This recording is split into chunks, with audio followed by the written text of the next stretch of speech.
Welcome. I'm glad we're going to Our meet. tour, I think, just arrived back. If you didn't have a chance to tour the high school this evening, we are going to be putting up a video tour on the webpage, so you'll be able to see all the highlights that Mr. Page showed off, and then some. The video tour will be comprehensive. So you'll be able to Good, how are see you? Good. everything the high school has to offer and some of the challenges with which we live on a daily basis. So welcome. Thank you for coming out and sharing some of your Wednesday evening with us. I'm Gordon Smith. I'm the superintendent of schools here.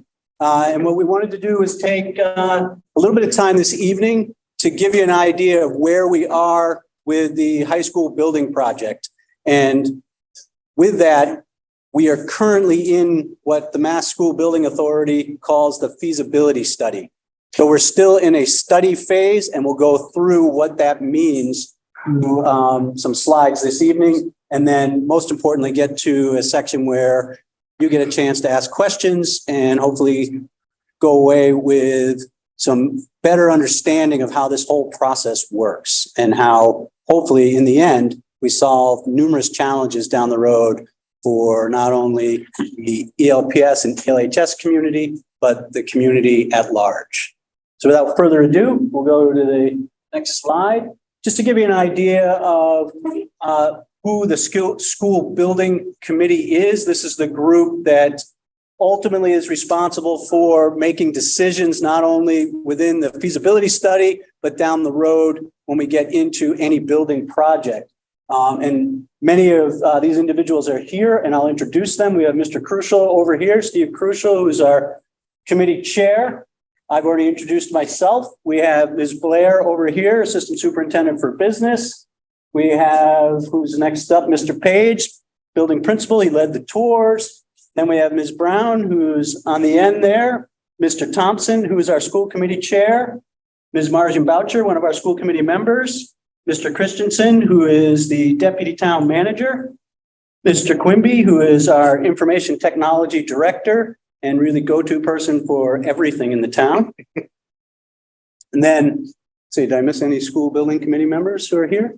Then we have our design team and owner project manager team. We have Mr. John Benzinger right there from Skanska International. We have Helen Fantini from Sims Mania McKee Architects. We have Jill DeCourcy from Jones Whitsitt Architects, and we have Dory Brooks, Jones Whitsitt Architects as well. And members of our school building committee and design team will be presenting this evening. So we'll move to the next slide, and I'm going to hand off to Mr. Benzinger. Yeah, thank you. For the brief overview of the schedule, as Gordon said, we're in the feasibility study. The feasibility study is divided into three sections: the PDP, which we have completed; the PSR, which we're in the middle of now. PSR stands for Preferred Schematic Report, and then the actual schematic design. So we're scheduled to finish the PSR this spring, and then we'll enter into schematic design. One of the big notes on the schedule is once schematic design is finished, we'll have a budget and we'll have a design, and that's when it's going to come to you folks for a talent vote to approve the project. And that's scheduled for next November. And then after that, we'll move into detailed design and then ultimately construction. And right now, construction is targeted to start in 2024 and be done by 2027. Just before we leave this slide, we've been presenting not only doing public forums. We did one at the senior center, and this one, which is also a larger forum, but we've been hitting school councils and school PTOs. And it seemed like this date right here was of big interest to the PTO recently in our presentation. So November of 23, as this group continues to work, and you'll see the process we're working through as we go through the presentation. But in November of 23, that's when the town-wide vote happens. That's when reality really hits, the rubber hits the road, so to speak, to use that cliche. This is a vote that we need to pass to get to this part of the schedule. If this doesn't pass, we don't get to this part of the schedule, and 9 years worth of work goes out the window and we start again. Something to think about as we move through the rest of the presentation. So we started the feasibility process back in May and June of this past school year. And as many of you know, since you're parents of students here, possibly, I see some high school students as well. There's really nothing going on at a high school in May and June. It's pretty dead. Schedule's wide open. You can do whatever you need to. Obviously, I'm being sarcastic, but we did hit the ground running. And what we tried to do was have 3 different visioning sessions capturing as many of the faculty, as many as the constituents who we could in May and June to start really understanding what not only are the challenges, we live the challenges every day, but what do we want out of a building project to solve not only the academic challenges, but also maybe other community challenges that we could do with a project like this. And just some of the things that came out of that visioning session were things like student-centered, collaboration, technology, but also something that's community-friendly and welcoming. Very important. That was consistent all the way through. And when we moved from visioning sessions, we started to move into some community outreach, which Mr. Quimby is going to walk us through a little bit and let you know about our webpage. So we built a sub webpage off of the town's website, and we've been trying to get all of our information that we could about this project, all the presentations, all the documents, really housed on there and make it as accessible as we can for everybody. Just out of curiosity, how many people learned about this event through Facebook? Some. A handful. Okay. How many from Mr. Smith's message? Nice job. Thank you for picking up. I think Facebook won though. If there's a better way that you can think of for us to reach more residents and parents, we definitely would like to know. I don't do Twitter, so that would be up to Gordon, or Instagram. We still have to learn that, but Facebook was our main one we tried to get the messaging out from. Question over there. Yes, sir. Would you be able to send messages out through the schools, the school principals? Yep. Yes, and there should have been a Bloom's message that went out on this event, probably at the end of last week.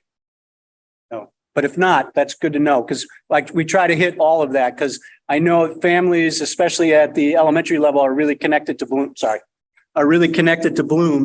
And so we'll continue to use all the school portals and messaging systems as well as the Blackboard Connect. So thank you. I appreciate that. Got more? Just to access the website, there is a direct URL, eastlongmeadowma.gov/ELHS building project. It's actually going to come up at the end of this presentation. We'll leave that up for a while if people want to take a quick photo of it. There's also a link right on the main page of the town webpage. Awesome. Thank you. Hey, I'm not going to read through all of these. Hopefully everybody can see those.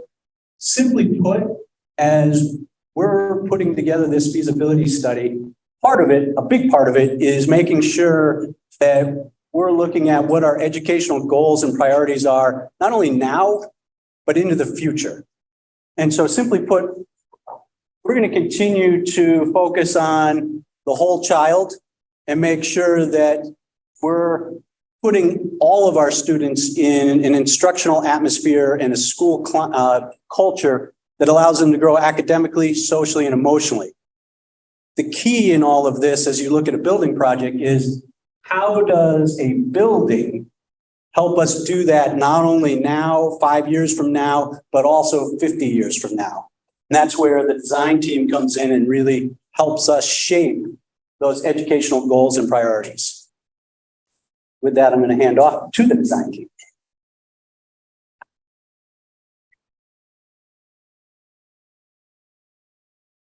Great, thanks, Gordon.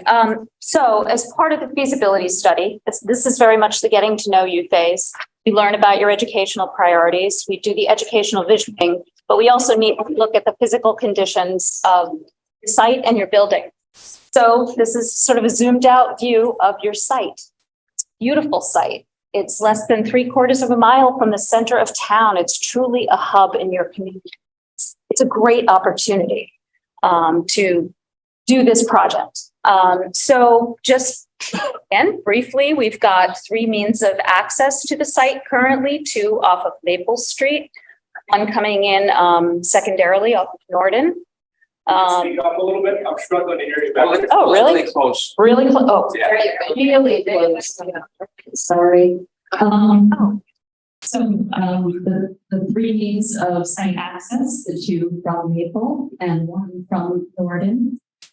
You're surrounded in part by residences, but also industry to the south, which is heavily buffered by woodlands and some wetland resource areas, which are both challenges in site planning, but also opportunities, ways that connect students to a different environment. We see amazing opportunities for accommodating your program, your site program, your field programs, building on this site. But there are some challenges here. We're sort of at the end of useful life of certain aspects on site. Again, your site is sizable, it's 1.4 acres. You do have more than adequate parking, a lot of pavement though, that has to be maintained. Athletic fields and courts are extensive and in generally good condition. However, you have some safety considerations with the lack of separation between buses and cars, people. And there's accessibility challenges for people who are disabled in wheelchairs, harder to get around. You're not meeting all of the code with respect to accessibility. And then, again, we do want to look at separating different types of traffic, such as deliveries from people, from cars, and the drop-offs.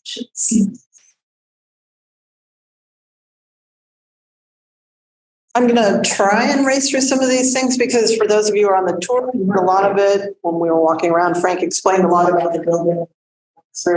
And I'm sure many of you are familiar with the building. You're here now. But I do want to talk about how the process and feasibility really is not just about looking at the building, but also looking at standards for schools today. As a part of the MSBA process, you do have to kind of work within some expectations the MSBA has as to the sizes of spaces. So this image here is an analysis that shows in red all the spaces in the school that are undersized relative to current guidelines today for new construction for a school in Massachusetts, public school. So that's an important tell. It helps to indicate things so teachers aren't crazy when they feel like they're bumping against a wall. That's definitely the case. In this case, many of the class areas, particularly the science labs, are undersized, and the gymnasium is undersized. And on the other hand, the auditorium is very large and adequate for the space. The building as a whole, again, we spoke about a lot of this going through. You're probably aware it's easy to get lost in the school. Part of it's because the building was built out over decades. They kept adding on and adding the vocational areas. So it has a very convoluted circulation that actually keeps a lot of educational advantages of collaboration from happening, a lot of relationship building from happening that could happen. So it's a school designed to a previous style of education that we are all familiar with, probably from our childhoods, what we call cells and bells. Classrooms are all consistently on the line. You sit in a row. Education has changed. So a lot of what you see in our analysis is ways in which the building lacks the ability to support current styles of education. Finishes in the school are robust, but dated. And that's a nice thing. The quality of the terrazzo is very good. There are significant quantities of hazmat in the building that would be remediated as a part of the project, either as an ad reno or new construction. The roof is very clearly in bad shape, as you saw and heard walking around. Tremendous amount of leakage, consistent problem with the number of skylights and the roof material. There are always in schools of this age ADA compliance issues. None of them are prohibiting the school from operating, but if you were to renovate it, you would have to address them all. Some of them are doorway issues, things you might not even notice, but that actually would have to be dealt with.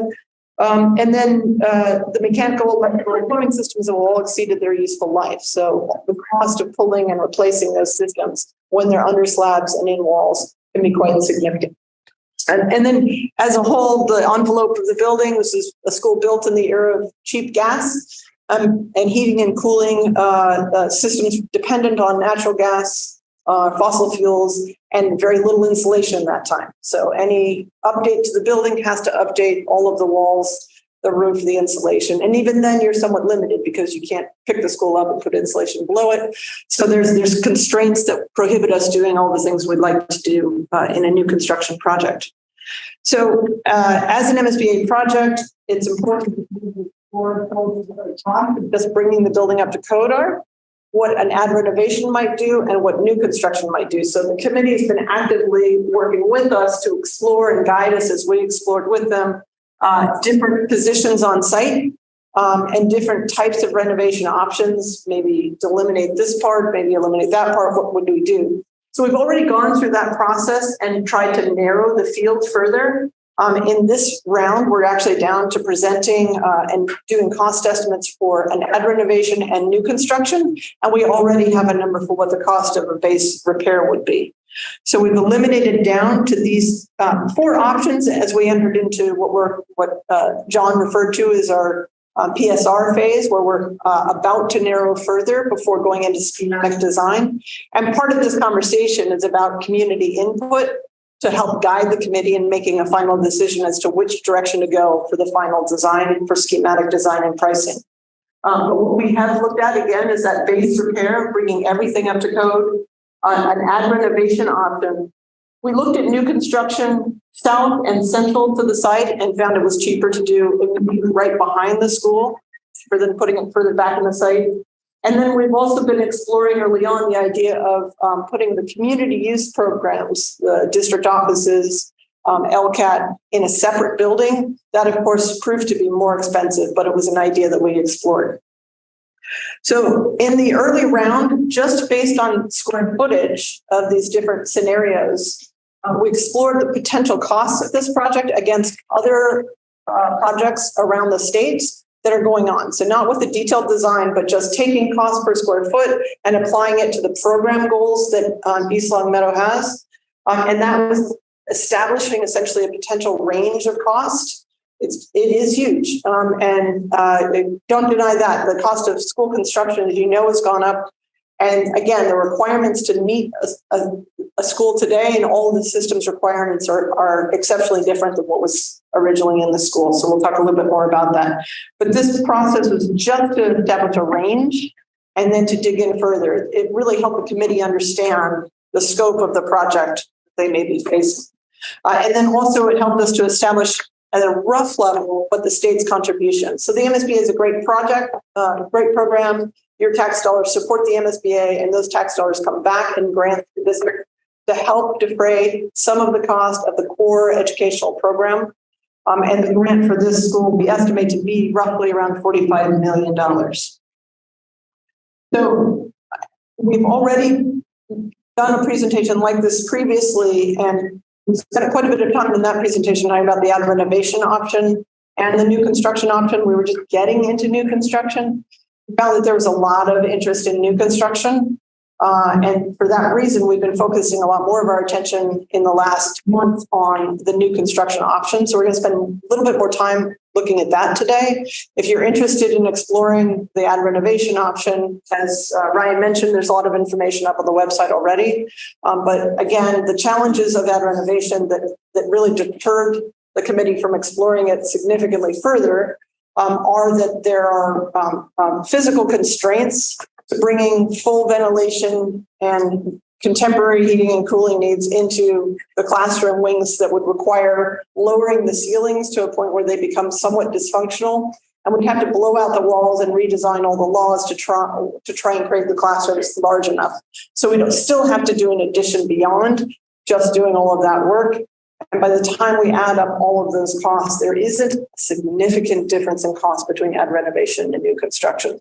So for those reasons, currently the committee has been leaning towards new construction. In previous meetings, you want to talk about this? And Jill's going to walk us through the design and share some more information about it. All right, so one of the most important parts of the feasibility study, the phase we are in right now, is gathering community input. That's why we're here tonight. We've had 2 other community forums. We've had meetings with PTO. We have the regular school building committee. We've had a few great events like National Night Out where we got to talk to the community. What we have on this slide is just a summary of some of the key takeaways that we've gotten from all of that community input to date. And Dory's already covered much of this, so we won't have to go through all of it, but just wanted to put up here, having all of these conversations and input, there are a few key takeaways. First, that base repair option where it's just bringing the building up to code is very expensive and doesn't get the district any of the goals it's looking for. There are a number of challenges with ad reno schemes, which Dory went over. In general, there's an interest, of course, in keeping costs as low as possible, but a real interest in not compromising on the future planning for the school. So nobody wants just a Band-Aid. That's what we've been hearing a lot of. Definitely an interest in maximizing the MSBA grant funding available. And then what we've heard is this strong preference for new construction. So that's what I'm going to walk us through is what we've been working on just to develop this new construction option a little bit more. So what you're seeing here is a diagram of the organizational concept for the new construction scheme. So it's kind of good to start here before jumping into the plans. What you can see is a plan that is 4 distinct wings organized around a central core. You have the main entrance to the building on the top side, which would be facing Maple Street. And that's coming in bracketed between phys ed and the arts wing. So those 2 wings have the most public programming. They're the most community facing, and then they kind of create the arms that accept the main entrance to the building. The academic wings, which is where it says house at the bottom, are oriented to the south. So they'd be further away from the street. They're facing the natural wooded area to the south. And we've oriented them along an east-west axis so that they'd have optimal daylighting, north-south light in the classrooms, and this nice connection to the natural areas outside. All of these are organized around a central core, which would serve as a heart to the school and a welcoming spot for students coming in. And then in between the different wings, you have these nice exterior spaces that can be activated outdoor classrooms, plazas, gathering spaces that are contributing to the school. All right, so I am going to go so I can point to this. So here we're taking a bit more detailed look at the new construction option. And just as a caveat, we, as has been said many times, we're still very early on and nothing has been voted on and approved. So this is a diagrammatic, it's in flux, but it gives us a good sense of where we're going with the option. So entering the building, you'd be coming in here at that set of doors. Adjacent to it is administration. So this is good for security and for access for the community. When you come in, you'd be coming to this open landing area. That's where the heart was on the diagram. In this space, you'd have clear lines of sight from here all the way through the core of the building to the south, through the cafeteria to the academic area. Thank you. Fine. On full plug. But you would be having this direct line of sight through the building. You also would be able to see into the gym wing with all the activity happening there, and you'd have the auditorium immediately to your right. So you come in here. This is separated with a monumental stair, which partitions that entry welcoming zone from the cafeteria, which would be a more active common area. of a building. And then at the bottom of the cafeteria to the south, you have what's LGI, which is large group instruction. So this is a new space, something that doesn't exist in this current school. And the idea here is to have a larger space that's about the size of 2 classrooms put together. So you'd have a place where all the teachers could meet in one room, or all of the biology students could meet in one room, or you could have a community forum and it wouldn't be in the cafeteria. And then this would be adjacent to the cafeteria and to outside, has a lot of multi-purpose potential.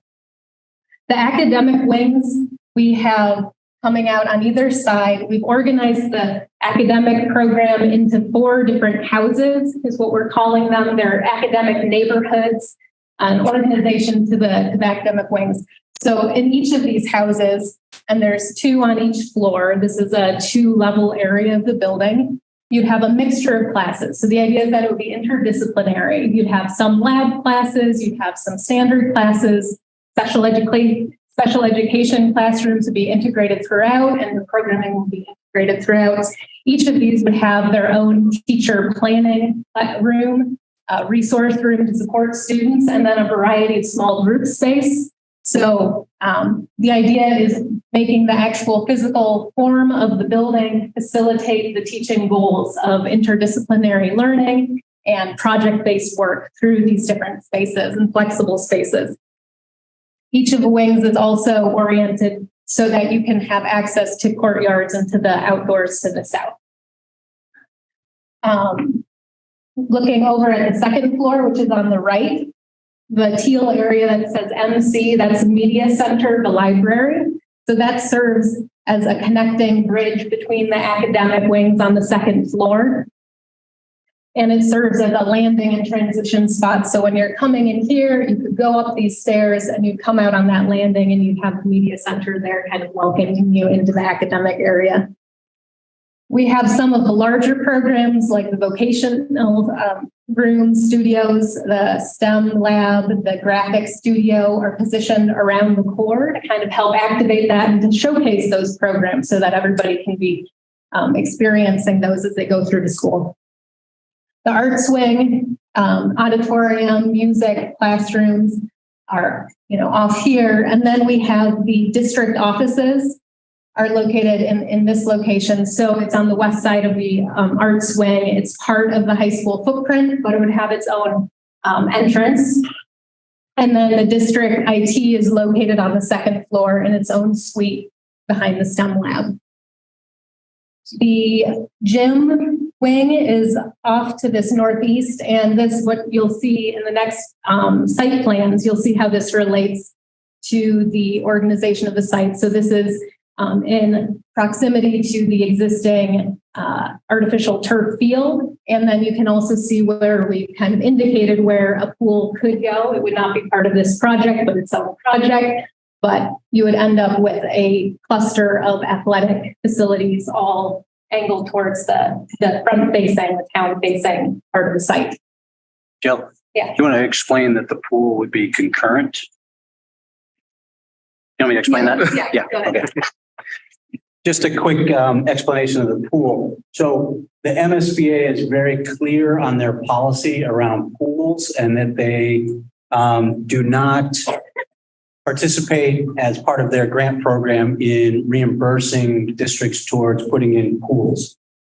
However, it does not mean as we go through this study that we're not looking at what the costs are for putting and constructing a new pool so that the high school and the community would have access to a pool. It just means that ultimately we'd have to separate the 2 projects. And so when we get to that vote in November of 23, you have 2 projects that you're looking at, the building project and the pool project. And it's okay to vote for both.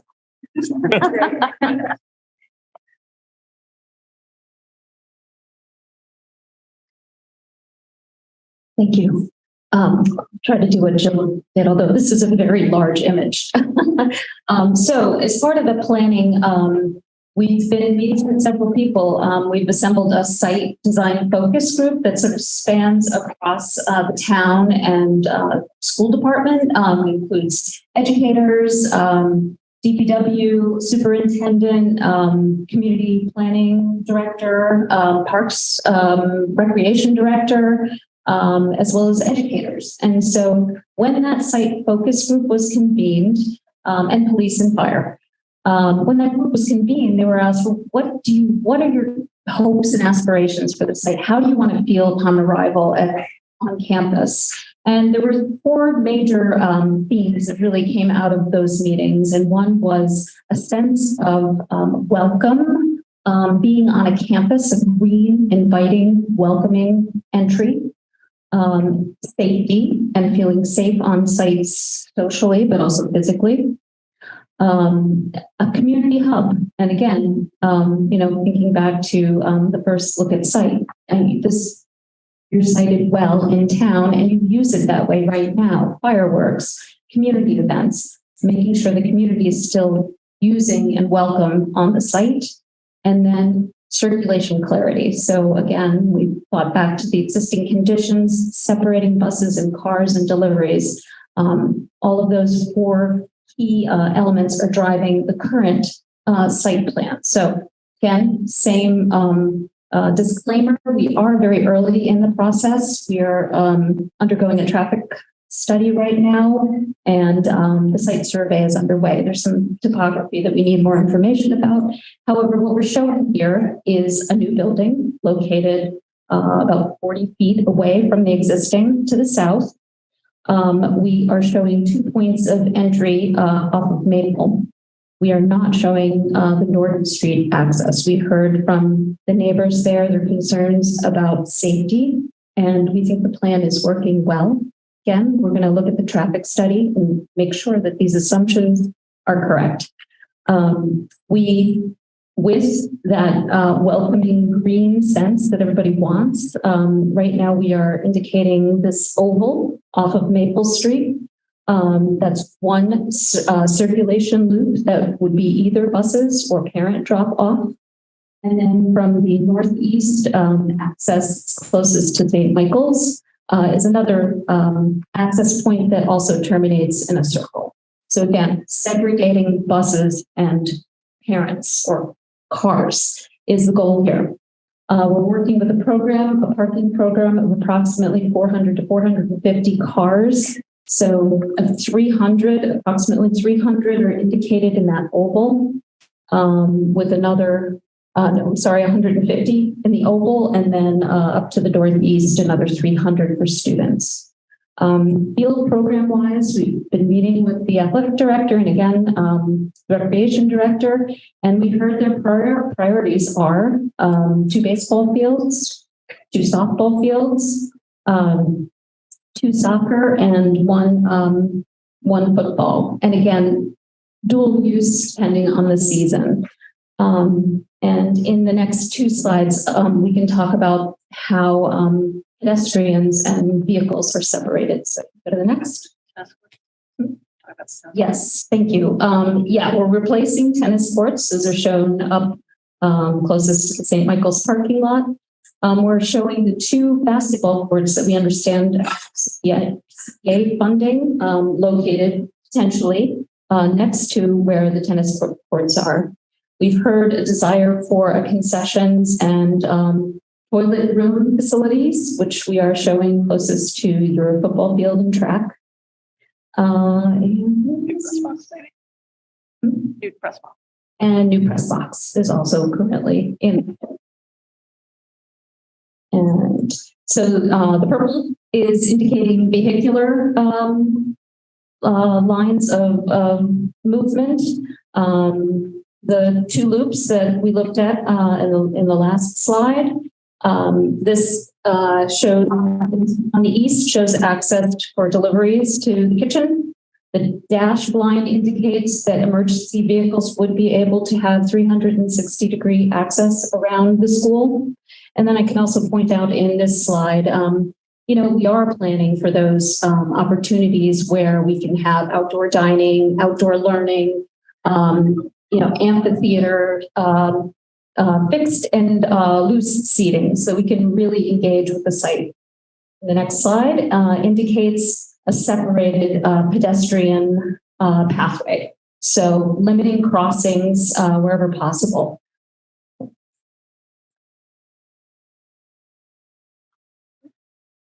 So this is a very, as in completed today, very early massing of the building. It's really not a building yet. We're just trying to explore what this white will feel like as we play through the floor plans and develop them further. But we did feel that it would help you to get a sense of the project and how it would shape and be interacting with the site plan to see it this way.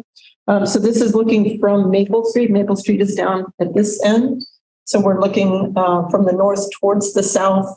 So again, the current building is really kind of where that oval is. And we're actually putting the new school behind it. So it is shifting farther to the west. Not east. Farther to the east. Sorry, towards the fields. So there's a stronger connection. This is that gymnasium that we're talking about. The pool would end up being here, but that brings us a little bit closer to the field.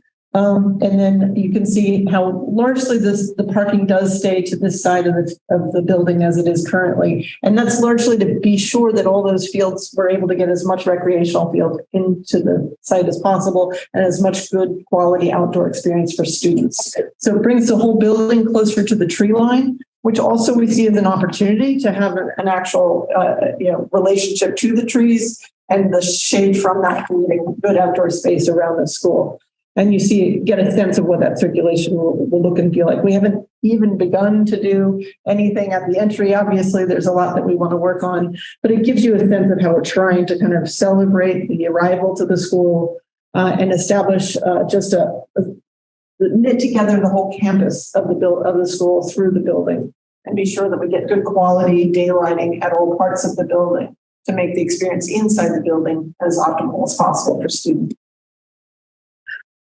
This is a view from the opposite direction. This is actually the south would be due from that corner. So this is a little bit more west of there. And you get a sense of actually how we will still have some recreation behind the school and how we have these spaces around the school. So this is looking towards St. Michael's in this diagonal view. So we just wanted to touch, it's a little early to get into the details on this, but we wanted to touch on some other things to know about an MSBA school project. Massachusetts is a leader in sustainability, and as a part of their commitment to spending state dollars on construction projects, Massachusetts school building projects are LEED certified or CHIP certified. It's a sustainability process that we go through with the committee and with the community to talk about environmental priorities.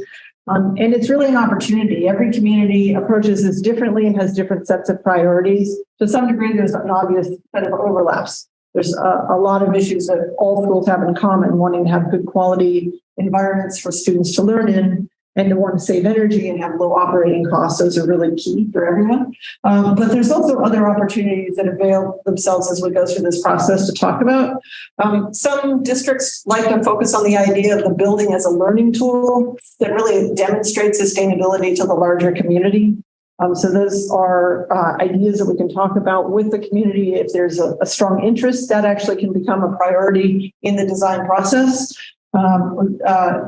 As I mentioned, health and wellness is always a priority, but some communities actually dig in more deeply on that idea and really want that to be the focus. Perhaps they've had a particular reason why that's come up. Maybe they're in a high asthma zone, and that becomes a really major priority of every design discussion. And then some districts choose to pursue not just the code required energy standards, but actually exceed those. So, you might be aware that Amherst is looking to do a net zero school currently. And that is less common in the western part of the state, but it's becoming a little bit more common as all districts are dealing with concerns about fossil fuel prices. And then there's just resiliency as a whole. Some communities focus on the idea of the school being a warming and cooling shelter, a place for the whole community to gather. So it really, really does vary. What we'll be doing is talking with the community. We have, again, another subcommittee that's interested in sustainability, and we're exploring those opportunities. The way the certification process works is we're essentially establishing priorities and working towards them. And what's most effective about that is that we have to verify that it's happening. So as we do the design, we have to have this certification organization check the work so that we don't just talk about it and not do it. We actually do it. The contractor has to also verify that they're meeting those obligations as well. And when the building is complete, there's an entire process of commissioning to be sure it performs the way it was designed to be performed. So those are all very positive aspects of these projects. Another important thing to touch on is the role of security today.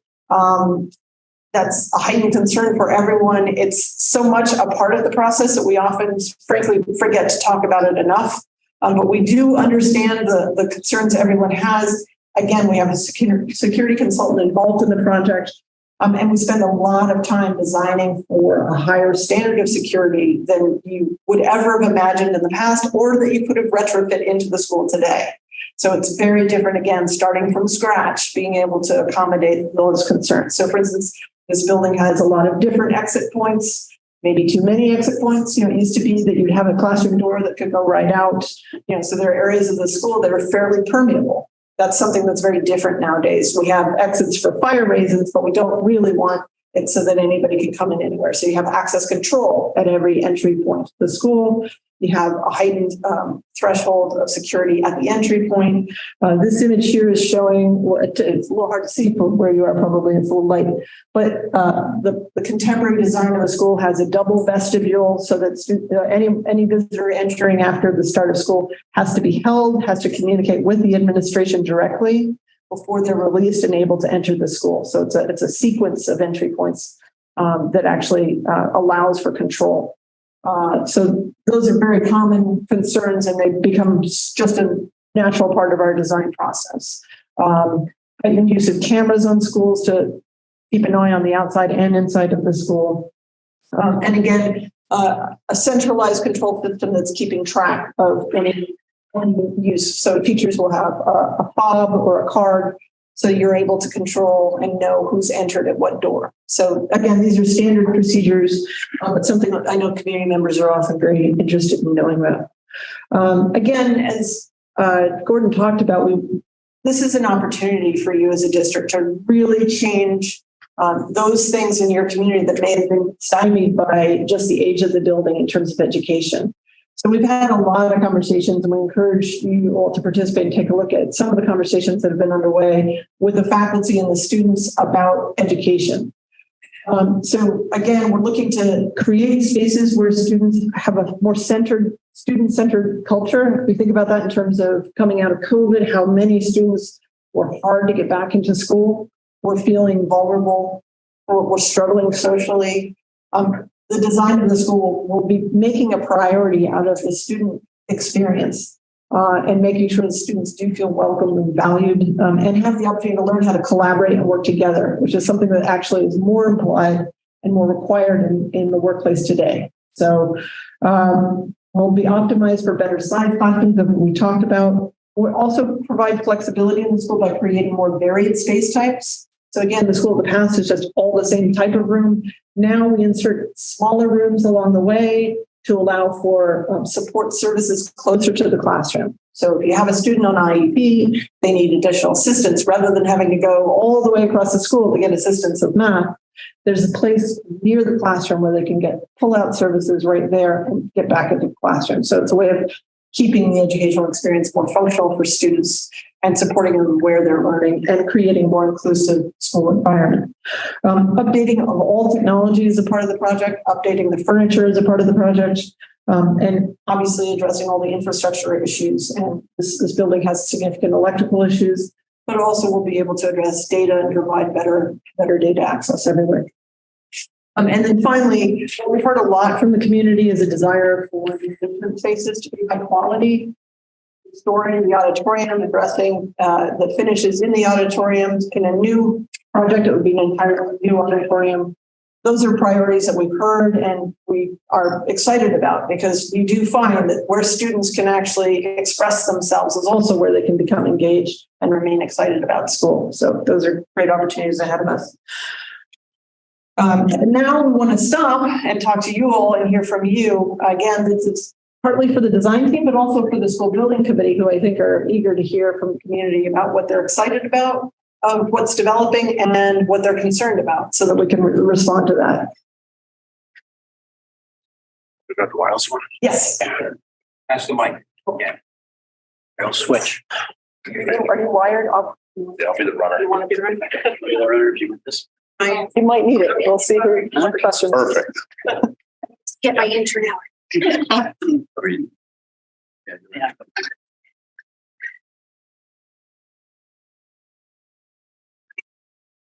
Dory.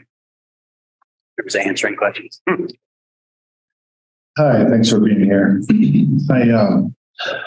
So I've heard a lot about student-centered, focus on student-centered approaches and collaborative space. And I'm just wondering, is there an opportunity here to revisit the curriculum, to design a building around a revamped curriculum, as opposed to building a building that already contains and houses the current programs? So what I'm talking about is a biomechanics lab or a kinesiology lab or a field house for athletics, something that expands on our curriculum. So I guess what I'm saying is what I see here is a wonderful concept with all of the traditional pieces of what a high school is, that meets the needs of the current curriculum. But I'm wondering, is there an opportunity to revisit our curriculum and then design a building that meets the needs of a more modern curriculum, I think you should. labs and technology? So I think I'll start with that.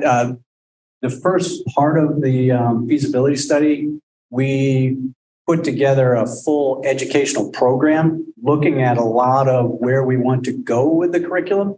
And then that hopefully guides how we start to put this design together.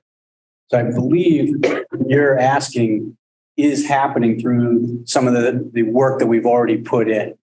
I can't speak to all of the design in terms of field house and that piece, and that might be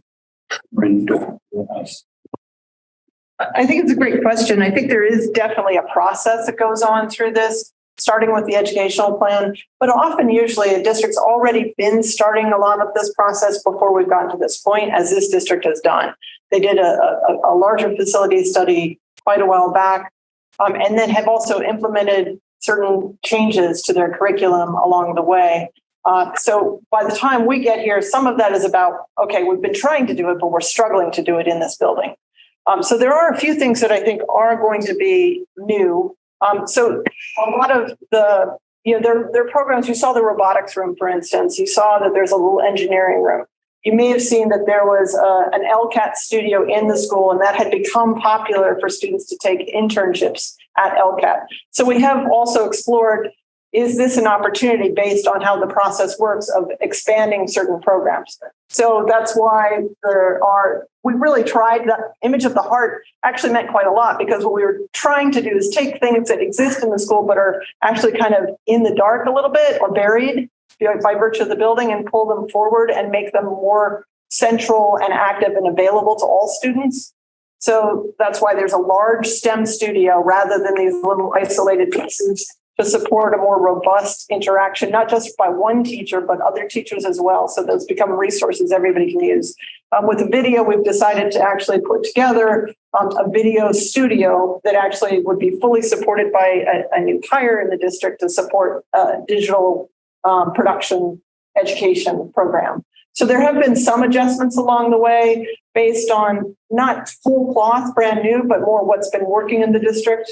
And sort of the longevity of decisions, I think. Yeah.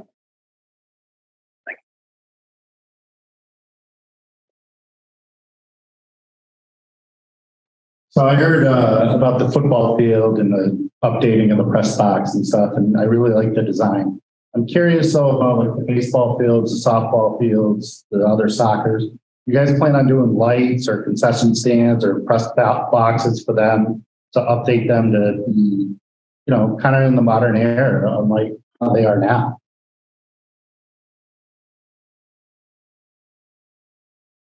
You want to answer that? I can do it. Oh, stop. Yeah. Yeah. Tree. So Yeah, so in the conversations we had with the athletic director, we talked about things like adding permanent bleachers and things like that. And it sounds like they've been working pretty well with the flexible, movable bleachers there. We are not planning bathrooms directly by these baseball fields, but there are going to be those by the artificial turf field. Yes. Well, what about lights? Or baseball, softball, soccer, anything like that? Don't think so. Not currently in the program, not outlined as a priority of athletics, at least as we've heard to date. But I will add that we are planning those additional fields. The way it's organized right now is so that you could have concurrent games happening on all of the fields, those 4 ball fields, and then the 3 other fields, the 2 soccer fields and the football field. That was important because there was a need to be able to have varsity and JV football happening at the same time and to have multiple sports having sports at the same time. So they would be equipped with all of the facilities needed to have a game going on. Yeah. 2 things to mention on the site is that with the, I don't want to make the MSBA sound like the bad guy because they're not. It's a really great grant program. But unfortunately, one of the challenges is that the priority for the MSBA's contribution is to the building and to the educational spaces specifically. So site costs can really ramp up really quickly, and the burden of the site costs will fall harder on the community. So that's why site is often where a lot of cost cutting happens. Why field houses are very uncommon now in new construction, because they're actually significantly greater than what the MSBA would support. So it becomes very costly. This project the priority has been improving the fields. Irrigation is a big goal. So quality of fields has been a higher priority than lighting. I have one more. Just one more note on that is that with the tennis courts being moved to that northeast corner, that also the idea was to have the basketball courts. The thought there was to group a number of community serving courts in one area so that if you did have lighting in the evening, it could be in a much smaller area for some of those programmatic needs. So there is some thought going into where we can cluster certain programs to take advantage of things like a limited amount of lighting. There.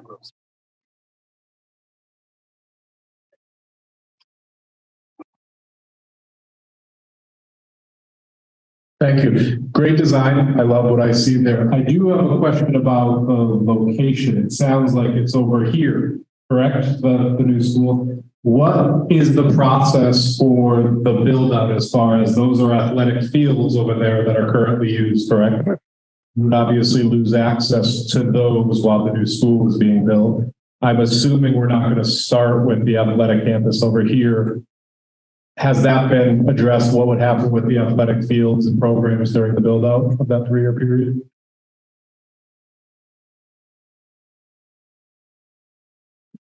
So we don't have a detailed phasing plan yet, but the reason for that move is so that the building can stay operational while construction's happening, which is a huge savings. If we were to actually have to dislocate the students to modulars, that would be several $1 million on top of the project. Completely waste of money. So yes, there will be a period, I am sure, when it will be disruptive to the recreational fields. I don't see any way to get around that while the school is being built. So that's something we'll have to plan for and find alternate locations for a period of time. It's not uncommon for 1, sometimes 2 seasons to be pretty dramatically impacted by a construction project. Yep. So my question is, I understand that's within the athletic realm, it's going to fall more on the community, but are we having the meetings within the community to see what their input is on that? Because athletics is kind of like athlete private school because of what we don't have here. So right. Need that focus? Sure. So other than so what are some other concerns? Because definitely you're right. We're definitely trying to hear priorities and understand. So for instance, the pool is a huge priority. It's not going away. We have to manage how it happens, but it's been. We have a swim team. So where are you going to move them if we don't have, Right. or don't have the pool. We're the only schools that don't have outside bathrooms and nice concession. Right. And the concession now is a safety hazard. They've talked about shutting it down completely, but for the football program, that's a huge money maker and revenue maker. So, Yeah. and then I do know that we rent fields out as well to other sports programs. And you kind of limit those fields in the back if they don't have any lighting. I know right now for like youth football, we rent lights for them to be able to practice out there. But in turn, it could be a revenue maker too, if you're running out some of those spaces, to be able to bring back some more of the money of investing in some lights back out there. So your thinking is it would be helpful to have lights that actually cover multiple fields out there, sort of Yes. large highlights that could potentially. Because the programs go out there and rent them now. Right. In order to have the evening practices. And again, on concessions, there is a concessions building that we are planning and including in, which provides the plumbing fixtures and the ability to do concessions, but that is closer to the main field. And that's the part though that you're saying is separate and it's going to fall on the community. No, that won't. That's in the project. That part of the project? Okay. But is there any initiative or plans going forward to start having some of these community discussions about some of these extra things from the athletic standpoint that we can get some other feedback and a plan in place for that?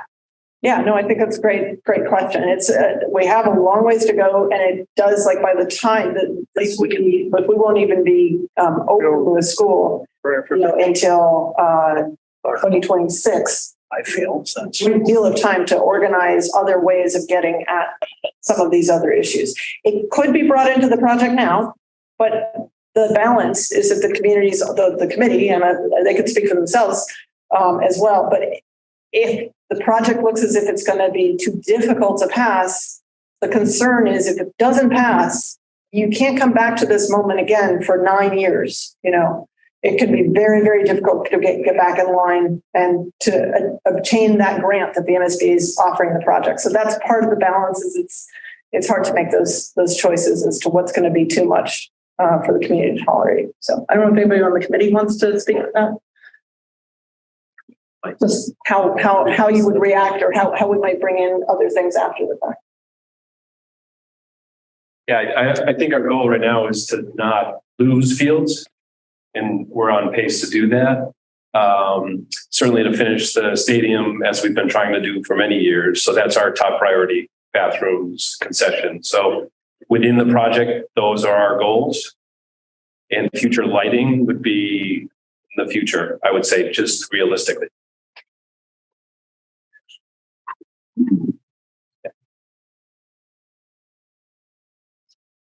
Touch base on the design and loose lighting. You have the football field to the far left, all the other fields to the far right. Could a design be built around concessions and like a major football field with like first lights to where the football field is centered, the other field wrap around it, turn lights on to shine down, so you're not really adding more lights, just utilizing them better, and shift the school to the left? Yeah, I think we'd have to add lights to do that. So we have the existing lights on the existing stadium. Those are the only lights we're proposing, other than the new tennis courts and potentially the new basketball courts up in the northeast corner. Right, but I'm thinking like group everything together, everything's separate. So if it's. But the stadium exists and the stadium will continue to exist. And we want to put the school close to that, as we talked about, for programming.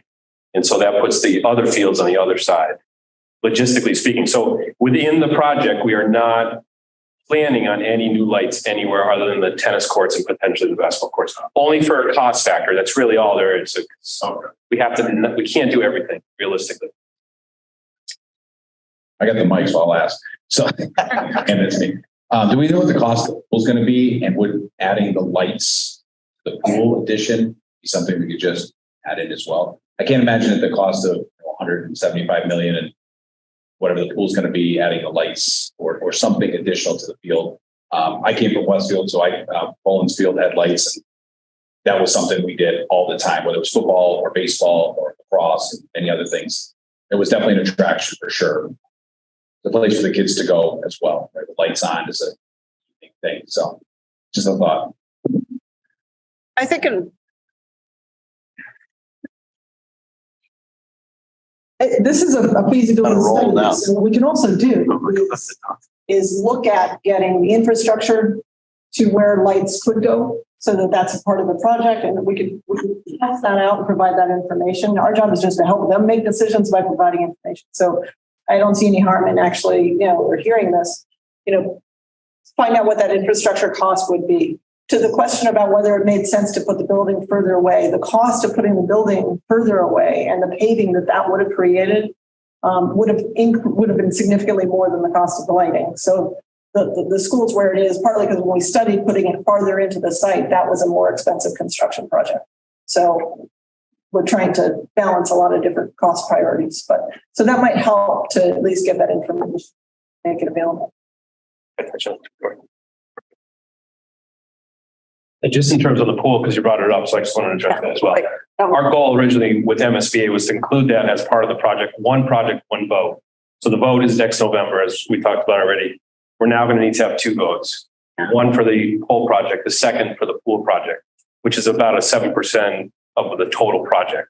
So it's a hurdle because we have to pass the school, and somebody made the point before, if we don't pass the pool, we have no pool, and we're not going to stop the school project because we didn't get the pool. So we need to get them both. So the strategy again is to make that pool project as lean as possible, or the vote at least for that, because the priority is the pool. School. In the school, of course, yeah. But we get both. Thank you. But you know what I mean. So we have to get both. But again, the cost it's getting up there. So our goal is to pass this now, and to ask for the voters to pass 2 now yes votes. We're fearful that making that second vote higher would encourage more no votes. Is that the same ballot or is it will be 2 separate? Same ballot. So next November, there will be 2 questions. One for the whole school project, which will be the whole project, even though we'll get reimbursement from MSBA. And then the second for the pool project, which we're trying to keep separate. We had initially talked about including LCAT, IT, and administration in that project. But again, that makes that project more expensive. So we're trying to make that as lean as possible because we want to do it at or close to the same time. And the pool cost was, I believe, 12,000? 10.5, I believe. 10. The last number we had on the separate pool, 6 lanes, 10.5. So 7% of roughly what we're looking at so far. $11 million? Yeah. Close to it. Hi, thanks. I had another question. It seems that there's no question that putting a Band-Aid on this isn't the solution, and a new facility seems to be the way to go. I'm just wondering, what is the range of dollars to consider to really do this right? I mean, I know that cost is a factor, but this thing has to be here for another 30, 40, 50 years. And it just seems like to be competitive, give our kids a fighting chance. We want to build a facility that really is first class. And I'm just wondering what's the minimum we're looking at, and what's the maximum we're looking at to really do this right? So up here you have preliminary ranges, and it runs from anywhere from 110 million, which is your basic base repair, bring it up.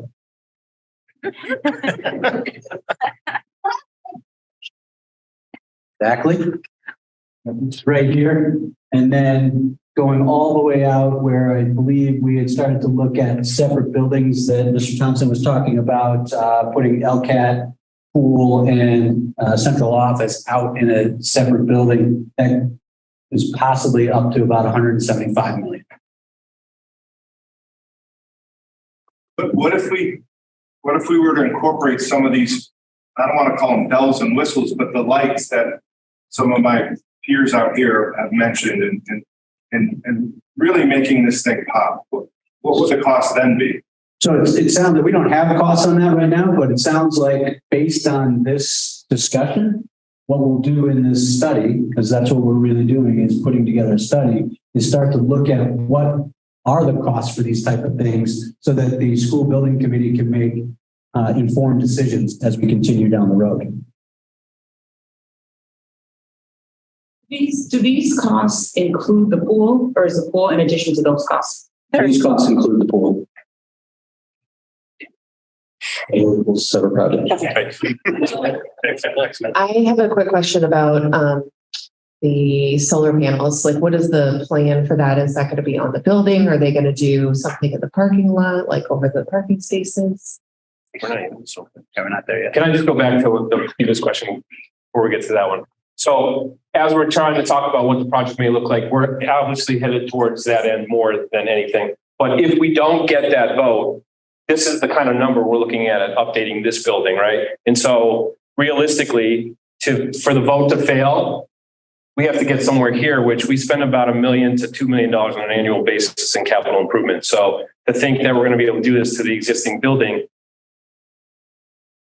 it's Stupid, it shouldn't even be. well, so, but it gives us the urgency. So it's a high dollar amount. It's an extraordinarily high dollar amount, but realistic, I should say. But if not for, then we're still looking at a huge number. So it's the urgency of passing this, but it's the understanding that it is a large dollar amount, which is why we're struggling with doing everything. So we want to have the best facility, obviously, but all the bells and whistles are not necessarily palatable, some of us believe, in passing that vote for the town, because it's got to get past the vote, and we want to be responsible to the taxpayers of the town. As an elected official, that's my obligation to the townspeople, and that's why I'm on this board. So we hear you on some of the other things. I've been a coach for a long time. I know all about the fields in this town.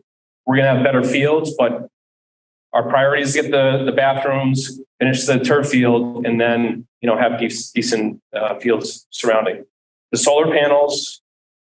I can try and respond a little to that. Yeah, we haven't really committed to any solar panels yet. We're certainly looking into it, but again, it's a cost up front that will recoup some of the costs. But again, it takes that far number further. So it's a balance. We want to be green. We want to be friendly. And we talked about how we should demonstrate to the community how we're being appropriate stewards of the resources of this community and teaching our students to be responsible stewards. By showing them, we should invest in that. However, again, it's that far number that just can't get too out of control. Yeah, the other thing is just. So the new code will require all, and automatically for us, we would prepare the building for PV, for photovoltaics on the roof.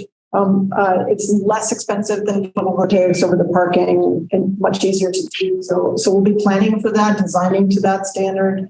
That again is not something MSBA supports, but there are increasing incentives. So that's part of our work, is to provide some information on what the different rebate and incentive opportunities are, so that the committee is looking at that at the same time. Often municipalities pursue that avenue while we're doing it, looking at their whole sort of stretch code and green communities commitments, trying to figure out whether or not this is a site that they want to invest in doing community green, and pursuing other avenues to support that. So it happens at the same time. It's pretty common for the bar to be that we don't put the focus on the envelope and conserve as much energy as possible and prepare for PV. And then the PV is often added after the fact, so that's one option.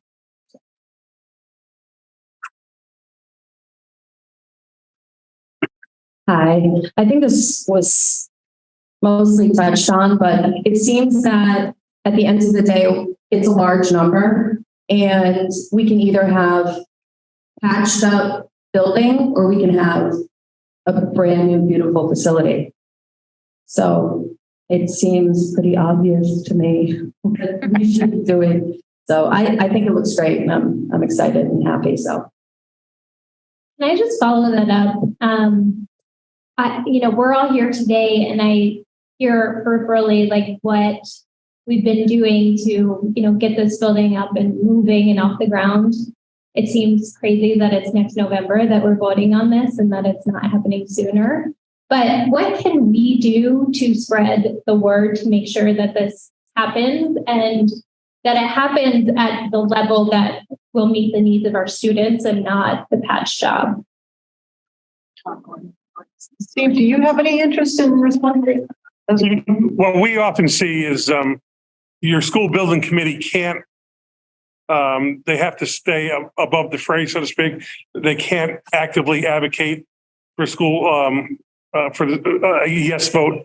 We often see ad hoc groups within the community start, a program to advocate for a yes vote. We did Wacona High School recently in Dalton, Mass, and they had Wacona Yes Committee. So it was teachers, parents of students, what have you, that formed the committee, had their own website. They did things at football games, did things at other athletic events, theatrical things where they, get the word out, pass out information, and encourage people to vote yes. So I would strongly encourage you as a community to form such a group.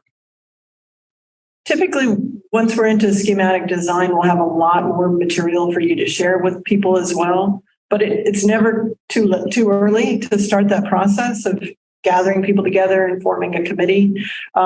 Another thing is that the design team also, we can provide information to any group that wants to communicate about the project. We also have to sort of stay above the fray. We can't actively go out and lobby the community, but we can show up at meetings wherever we're asked to show up to present information. And by the time we're done, you're going to be tired of seeing us because we will have done a lot of that. But we're still quite a really important thing to do at this stage is think of who the leaders are in the community that will have an impact on other people. So you may think that this is an easy sell amongst your social circles, but are there significant leaders in the community who are not paying attention? And is it time to get them paying attention? Because in the same way that you can educate people about why it's a good thing, there will be people who will educate the community as to why it shouldn't happen. And you need to try and anticipate that possibility by getting the leadership of the community supportive of the project, whoever they are. Lauren, can we sign you up for the extra? I know we can. So also some of the points though, and I think worth touching on is it is a big number, right? But we look at this number and yeah, we wouldn't spend this whole thing probably to renovate the building, but probably half that to do what we'd have to do within the 10 years that we'd be waiting to get it another shot. So it's our one shot basically. And we've waited now, how many times? 9 years. 9 years we applied for MSBA. So we've been in line for that long. If it doesn't pass in November, we go back to the end of the line again. And like I said, half of this we'll have to address through capital improvements. If you walked around, I don't know how the tour went. It was pretty bad today. The leaks. About the leaks in the building, yeah. So this was a bad day. And so it's real. There's real issues we have here. Electrical is a real issue. Roof is a real issue that we talk roof all the time. And so if we don't get it passed, we got to do a big part of this. So now's the time. Quick question. Does that project cost for option one even include modular classrooms for the students that would have to be? So it's going to cost more. Yeah. It's going to cost more than that. Right. It's going to have to add on a cost. Yeah, no, I believe it did cost. We include the modulars because we would have to move students out, right, redo every room, and bring them back. So it would disturb, probably 2 years of learning, which we weren't adverse to because it is what it is. Sometimes some projects have to do it. It's a necessity. But in the long run, a new project building at the same time as learning is still going on in this building is more, it's better for the existing students, certainly. But that fee is included. It does include in there, yeah. And we really look, I was pushing for this because I think it's a more palatable number. It is, obviously, but the building is nowhere near what that building will be. And that'll get us into the future. And it's clear that that's what the residents want. They want that. They don't want this. So we tried and we explored it fully. It's further than probably we needed to. So we're heading in that direction. We just have to get there. Yeah. Just going back to the school size, I was wondering, what is the exact number of usable classrooms in this building? And what are the number of classrooms in the new building? Oh. Frank? How about cafeteria? I understand one of our neighboring schools built a school and the children could not fit in the cafeteria for their lunchtime. They were eating in the hallway. So to answer the classroom question first. Come on up, Frank. Join us. So if we're talking about classrooms, we're talking about like traditional classroom spaces, not your science lab, your art classroom, your engineering lab.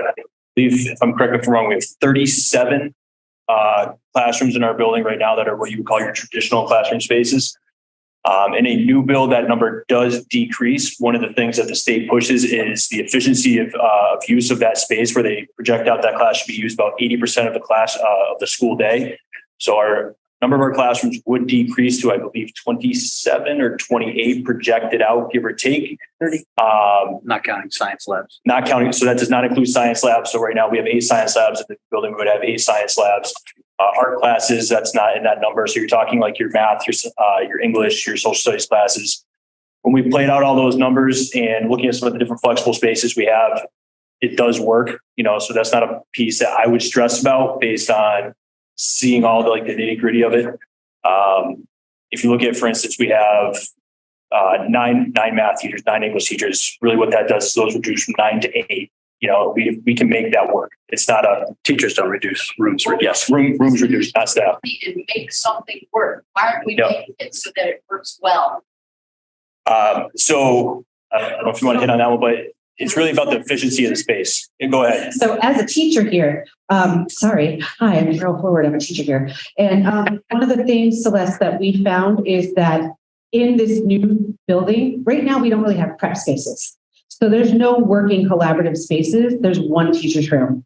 So there's really no working collaborative spaces where we can go on our preps to do work. So in the new building, even though it's going to have less classrooms, we're going to have more workspaces where we can get stuff done. So we might be out on our prep from our classroom so other teachers can use that room during our prep, but we'll have a space to still go. So we'll have somewhere to still do our work and still get things done that we need to do, even though we might not be in our physical classroom that we teach in most of the day. Does that make sense? Yeah, and this does come back to the state funding where, in order to receive that optimal or that highest percentage reimbursement from the state, you have to meet their efficiency, and their efficiency is also based on the utilization of that classroom throughout the school day. As well as the collaborative spaces. So I don't see an issue based on sitting down this past summer. We spent hours upon hours going through almost every square foot of how it would play out in a new build. And it works good for us. So seating. So part of. I'll let you take that one. Yeah, I'll take that. Cafeteria space is much larger than what you have currently. And also, as you see, we cleverly put the circulation around it, which essentially is allowing it to be a larger and feel larger space intentionally. We do view that as a really important space because it is essentially the glue that connects things. We want to actually wanted enough space to also create a cafeteria that would support different types of students' needs. So some kids, frankly, don't even want to be in the cafeteria anymore. We were surprised to find how many kids in East Long Meadow High School actually eat lunch in a separate space, in a classroom, or, it's become more common, the library. So part of why we want to have some of the spaces around it is to actually kind of bring the students back together a little bit more and in the middle of the school rather than kind of hidden away in a nook someplace where they feel comfortable, by also making it a more comfortable space. But it's a very sizable cafeteria. I don't think here we'll have a problem. I know in elementary schools, the MSBA often, is encouraging a smaller space. And the logic behind that is that if you're building like large auditoriums and large cafeterias and using classrooms at 60 or 70% of the time, you're actually heating and cooling a large building unnecessarily. We want to, encourage and have their support go to spaces that are going to be maximally utilized. But the cafeteria, I'm not worried about at all. Yeah. In that math. I guess I will just. Classrooms are also bigger. Classrooms are also bigger by about 100 feet from what you saw, 100 to 150. Yeah, and just to chime in on that piece, so it's more about the efficiency of the use of the space. So there's a lot of square footage in this building right now that you'll see some dead space. Like we have hallways that are, they angle in and out their bowed. Like there's dead corners there that we don't necessarily need.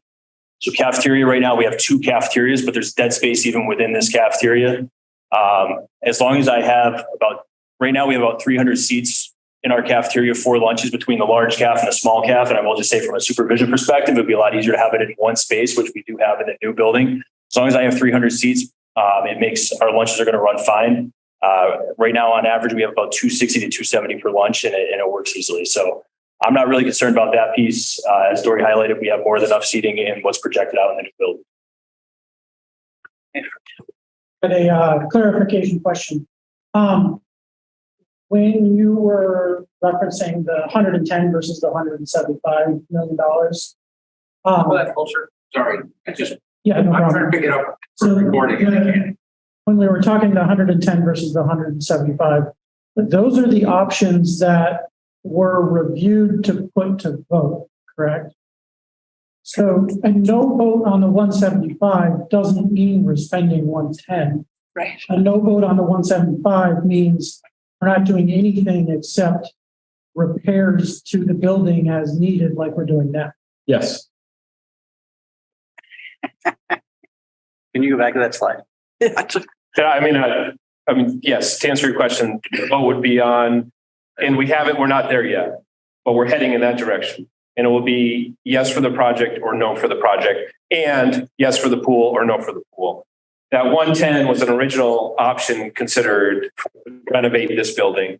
We've kind of left that in the past, but it's a real number. And even if not the 110, as I said, we're looking at tens of millions to upkeep what we have, roof, electrical. And then once we start touching it, we have to do fire suppression. Is that correct?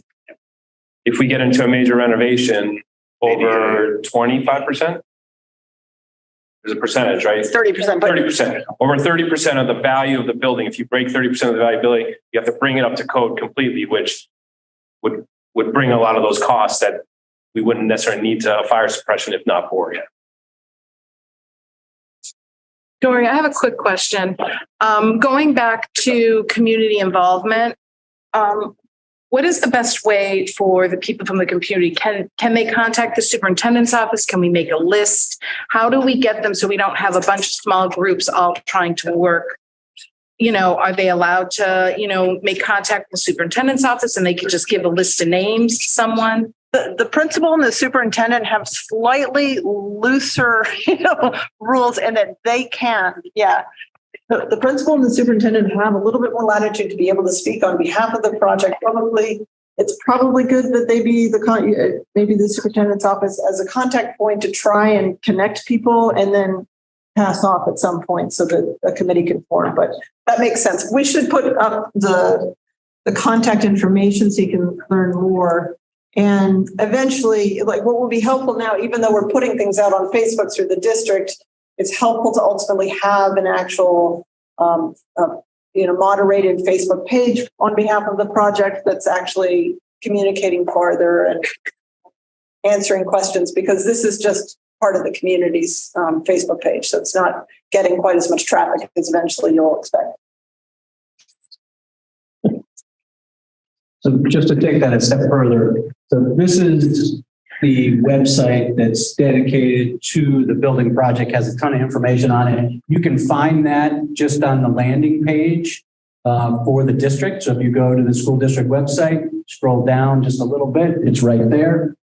Another key element on there, this is the email address. So that's monitored by our owner project manager. If you have questions that occur to you as you're leaving here tonight, tomorrow, whenever, you can send questions there and we'll answer them as they come in. That's probably a good spot since that's been monitored for the project specifically. If you wanted to start volunteering to put this community action group together, and then we can start to put together a list and try to link people. Can I ask? I will tell you, I'm 100% behind the new building. Have that button here. Thank you. Couldn't find you. Yeah. Speaking for the community, right? So, we don't even have drive-throughs in this town, right? So 125 million price tag for somebody who's not a part of this, they're going to ask where that's going to come from. Do we have the money? Is it going to raise our taxes? How does this all of a sudden trickle to 125? How do we answer that? So I think as we continue into the study, we'll start being able to break that down further for you. And as we get into schematic design, I believe we'll be able to start breaking it down to that level. We're not there yet. So that's why we have the slide that gives you the ranges of where we are with the options, but we haven't broken it down to the level of, say, the individual homeowner. But eventually we will get there. And that's where the community action group can really help us, because they can spread the correct information as opposed to information that may be out there that's rumor and gossip. Exactly. Sure. Just in terms of logistics wise, so that vote will be for the total number. So the total number, if we go to that far end, that's the vote minus the 35% of the reimbursement. That reimbursement comes along the way. So we don't get it all up front, but as we go, they'll reimburse that. So the ultimate, it's a debt exclusion vote. So that will be added on top of your taxes outside of the 2.5% increase that we're allowed on an annual basis. So debt exclusion means that's why it has to go to the ballot. Both votes. That includes the school and then the pool. And I imagine it would be bonded by the town, that large number, after the 35%. But as I said, the big number will be on the ballot, although we'll still get reimbursed for a third of it. Yeah. I just want to say, I think most of the people here, with the time it's going to take to get this project off, we're going to be taxpayers looking at a tax bill that's going to increase because it has to. But it'd be nice to know those numbers. So I appreciate we get to that point and we can rally people around that and have numbers, to kind of imagine what this means to them. Sure. Because it's not going to mean, wow, my kid's going to enjoy the school. My kid will be out of school. I'm sure by the time this gets done, most of the people, probably their kids will be out of school. So we're left with appreciation of our properties, attractiveness of the town.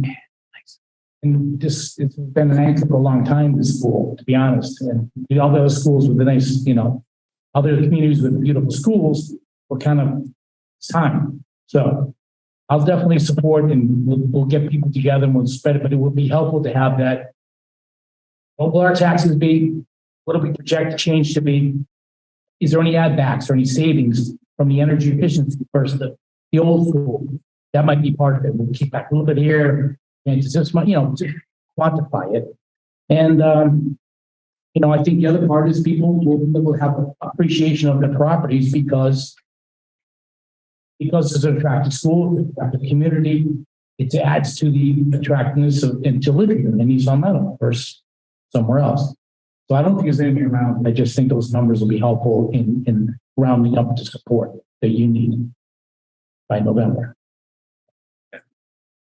Chris, you bring up a good point about there is a reality in the fact that you do have to keep up with the Joneses of neighboring towns. If you're looking to move to Western Mass and you have a family, you're thinking of raising a family, you're going to look at the schools. You're going to specifically look at the high school. We have a lot of surrounding communities with brand new high schools. At some point, and I tell this to people all the time, we're going to have the newest high school in Western Mass, right? And so we'll get there. But it does help property values. And if we don't pass it, our property values will be affected because less people will be looking in East Long Meadow. We have a great education system in this town. We have great people in this building teaching our students now. We give them a great building, we will do even greater things. So it's a good point. We're due. It's time. Yeah. It's a good ending.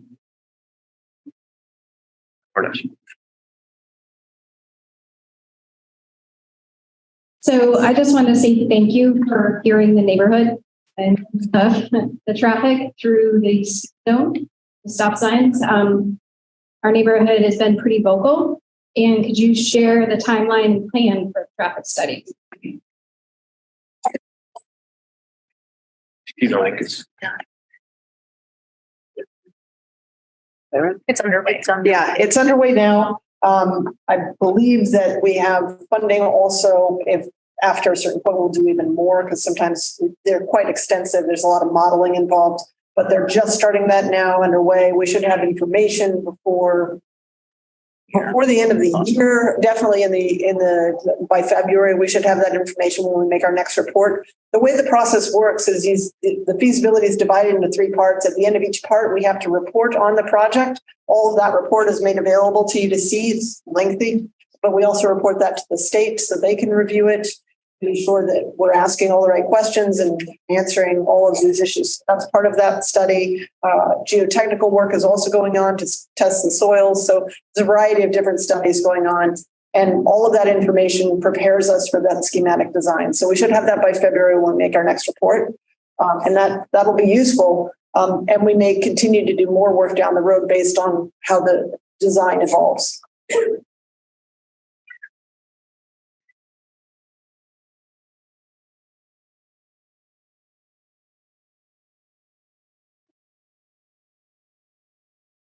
I want to thank you. If that's our final question, it's a good spot to end. But just a reminder, the website is there.